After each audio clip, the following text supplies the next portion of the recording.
Beyond Good and Evil, Part 9. What is noble? Nietzsche begins this final chapter by looking at the aristocracy and some of its positive traits. He starts by stating how the pathos of distance between different social states in an aristocracy inspires a separate desire to create another distance in one's soul, a kind of spiritual stretching that looks towards the creation of a higher, more elevated type of man. He writes that this other, more mysterious type of pathos concerns itself with the formation of even higher, rarer, more remote, tenser, more comprehensive states. In short, precisely the elevation of the type man, the continual self-overcoming of man. So Nietzsche is saying that aristocratic societies are structured in such a way that promotes this self-overcoming of man. Also, up until now, aristocracies and, quote, every other higher culture here on earth has begun when the barbarian caste overpowers the weaker, more civilized ones. Now, what exactly is this barbarian caste? In order to understand this, we can look at their specific traits. Firstly, they are more bestial and have a lust for power. However, bestial here has a specific meaning, not really in the typical sense of the word. It refers to them not being motivated by anti-natural values that deform and devalue human life. For example, as we have seen, Christian morality is hostile to life, according to Nietzsche, and is anti-natural. It devalues our human condition, and in order for it to have any value at all, it needs otherworldly redemption to make our lives mean anything. Our human lives in and of themselves are meaningless to Christianity without the afterlife. Also, more bestial means not necessarily that they are more physically strong, but instead that they have more psychical strength. They are more complete human beings that are aware and embrace exactly what it means to be human. As we see in aphorism 259, life itself is essentially appropriation, injury, overpowering of the strange and weaker, suppression, severity, imposition of one's own forms, incorporation and, at the least and mildest, exploitation. Life is will to power. Nietzsche is presenting the idea that life is naturally where the strong thrive and the weak are suppressed. To deny this is anti-life and damaging to life. Christianity can be said to be anti-life because it suppresses the animal in the human. It does this by telling people to refrain from any mutual injury, mutual violence, mutual exploitation, and to instead equate one's own will with that of another. In contrast, it is aristocracies that are naturally structured in such a way that reflects life itself. It reflects life as the will to power. He goes on to say that the essential thing in a good and healthy aristocracy is that it does not feel itself to be a function, but as their meaning and supreme justification. So the aristocracy does not need to justify itself towards some end goal that benefits the whole of society. Instead, society exists not for the individual happiness of all its inhabitants, but instead it exists as a scaffolding upon which a select species of being is able to raise itself to its highest task and in general to a higher existence. The perhaps unnerving result of this is that the aristocracy therefore accepts the sacrifice of innumerable men who, for its sake, have to be suppressed and reduced to imperfect men, to slaves and instruments. So in an aristocracy, the majority needs to recognise that there is an end outside of themselves and that they need to sacrifice themselves for this end. They are not, as Kant would say, an end in themselves. Only the noble man is.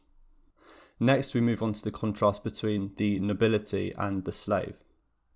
Firstly, the noble type of man feels himself to be the determinant of values. He does not need to be approved of, he creates values. His values stem from the feeling of plenitude, of power which seeks to overflow, the happiness of high tension, the consciousness of a wealth which would like to give away and bestow. So, if he helps others, it is not out of pity, but from a feeling of power and abundance. Now, some specific traits of the nobility are as follows. Firstly, he does not act out of pity or selflessness. Instead, he bestows down his worth. Next, he has duties to his peers but not to those below him. Also, he believes that the lower orders lie. And finally, he is characterized by heightened feelings of abundance, fullness, and power. Now we can compare this with some of the traits of the slave mentality. Firstly, one with a slave mentality has a pessimistic outlook on the human condition and is characterized by pity and other weak traits. Nietzsche writes, "Those qualities which serve to make easier the existence of suffering will be brought back into prominence and flooded with light. Here it is that pity, the kind and helping hand, the warm heart, patience, industriousness, humility, friendliness come into honour. For these are the most useful qualities and virtually the only means of enduring the burden of existence for those with a slave mentality."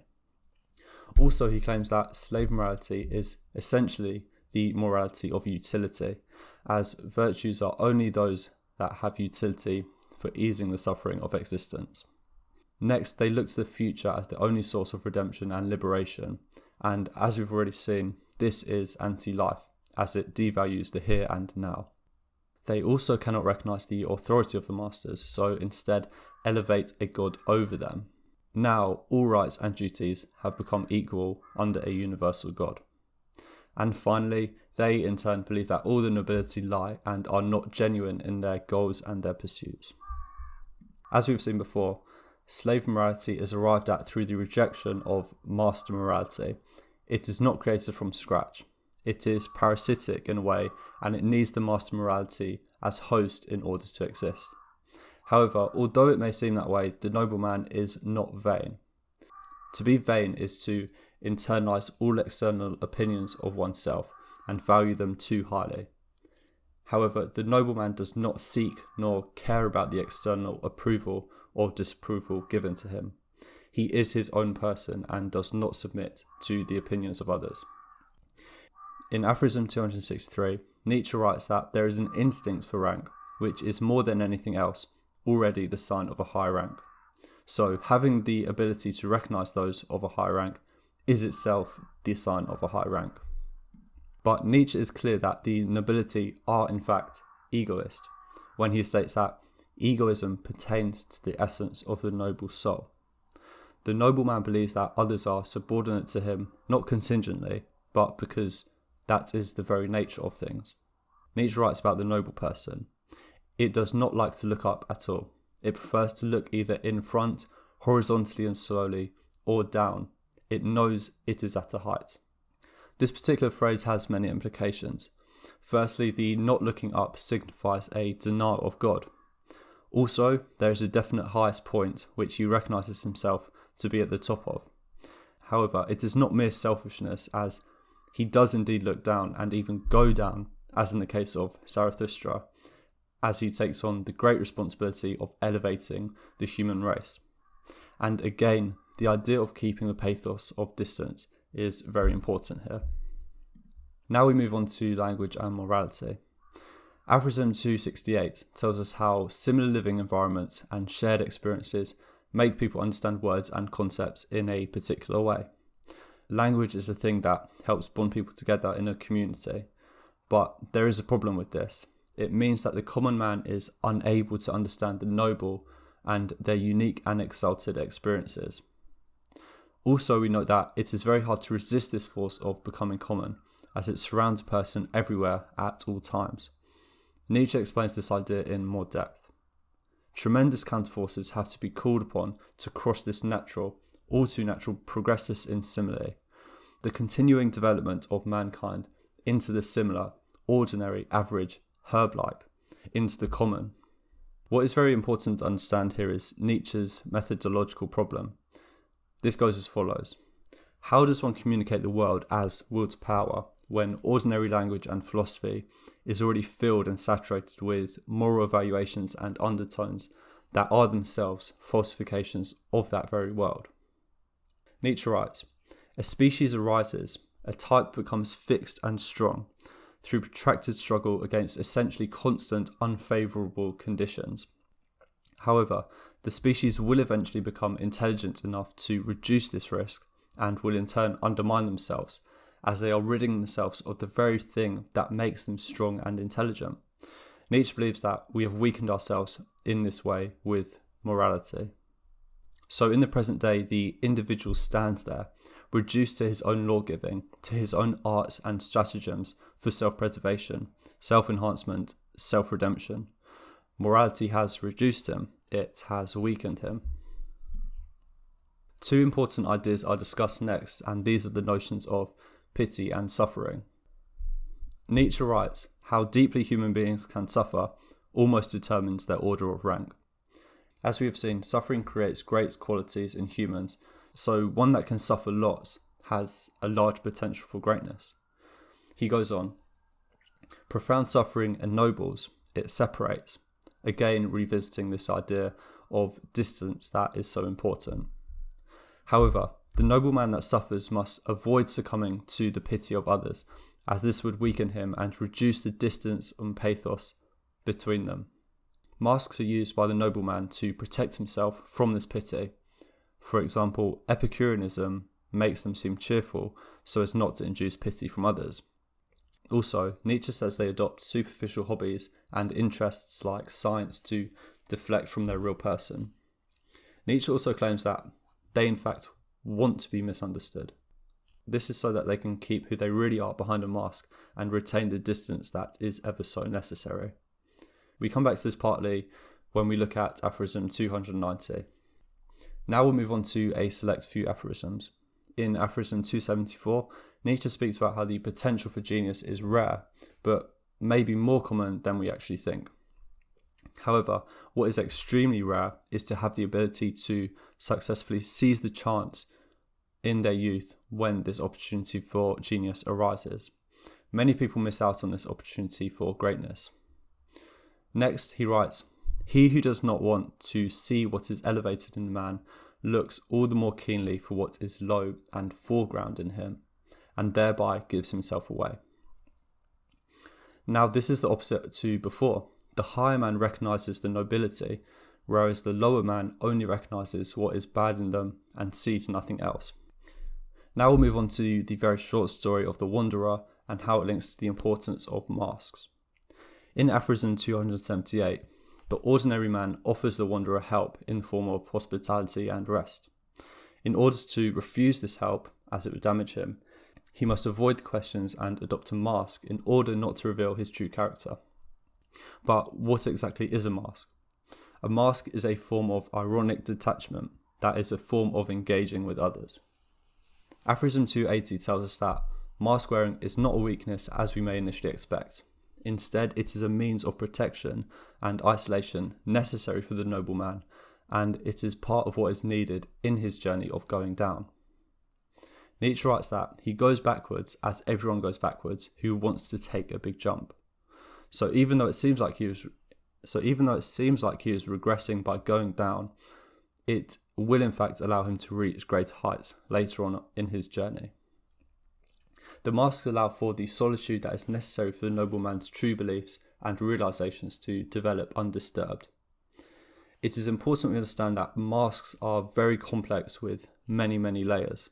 There is not a single unitary sovereign I that sits behind a single mask. This would be a very un-Nietzschean way of thinking about a person. Instead, a mask is a mode of relations, and the nobleman is the totality of these relations. Next, we'll quickly touch upon the ideas of imminence and transcendence, and how the nobleman may actually favour the former over the latter. Aphorism 286 has a quote from Goethe's Faust. It signifies how, instead of longing for transcendence, the noble being focuses on imminence and plays a very intimate role with the development of humankind. He does not seek purely to leave it behind and transcend as an individual. He does not look up, but looks down. He goes down in order to overcome and go beyond. Now for an important idea, that philosophy has no end. Nietzsche writes in aphorism 289 as follows: the hermit does not believe that a philosopher, supposing that a philosopher has always been first of all a hermit, has ever expressed his real and final opinions in books. He will doubt whether a philosopher could have final and real opinions at all, whether behind each of his caves there does not and must not lie another, deeper cave. It seems suspicious and strange that a philosopher can just stop at a certain point and think that they have figured it out, and that this philosophy must be as far as one can go. Ought they not dig further and search harder? Philosophy can never actually end. No final thoughts can ever really be expressed. He goes on to say that every philosophy also conceals a philosophy. Every opinion is also a hiding place. Every word also a mask. So behind every philosophy is always a deeper philosophy. Carrying on, he writes, every profound thinker is more afraid of being understood than of being misunderstood. What this means is that the former would mean that the reader too must suffer at the truths uncovered by the philosopher. It is a great burden to bear and meant only for a select few that can handle it, not for the masses. Now, only a quick section that describes man as manifold. So Nietzsche believes that man is in fact complex and manifold, but has created a simplistic morality in order to feel himself as simple, unitary, and a naive soul. This self-deception goes against what it really is to be a man. We've seen before that Nietzsche thinks that a person is composed of many complex and overlapping unconscious drives and instincts. They are not simple creatures as we may have been led to believe, or we may have convinced ourselves to believe. Nearing the end of the book in aphorism 295, Nietzsche introduces Dionysus. Dionysus is introduced to re-emphasize the conclusions about morality being an artifice and a product of human invention. Also about mask wearing, as Dionysus gives life to the mask and his mask cannot be removed. Just like the philosopher's mask, it is an integral part of who he is. The philosopher has a synthetic nature composed of many parts and layers. An interesting quotation from this section is that gods too philosophize. This has multiple implications. Firstly, that the gods are not all-knowing. Also that there is no end to philosophy, and also reinforcing the idea that philosophy is purely the love of wisdom. It is not a final set of ideologies that can never be conclusively arrived at. And lastly, we conclude by looking at the limitations of language, and with Nietzsche's concern that his ideas have been lost in translation to the written word. Nietzsche reflects on how language is incapable of relaying the newness, immediacy, and profundity of experience. He worries that the vitality of his experiences and realizations will be lost in translation when written down on paper. The very act of writing down thoughts takes away from them. It does them a disservice. By expressing how these thoughts are painted in autumnal colours, the yellows, the browns, the reds, we understand that they have decayed slightly and are close to passing away. They cannot live on forever. We only see these thoughts when they are fading and passing, so they cannot be alive for us as they were for the thinker when they had them. We can only guess what they looked like in the morning. Thank you very much for watching, and be sure to like if you found the video useful and subscribe for more videos. See you next time on Feeling Philosophical, and goodbye.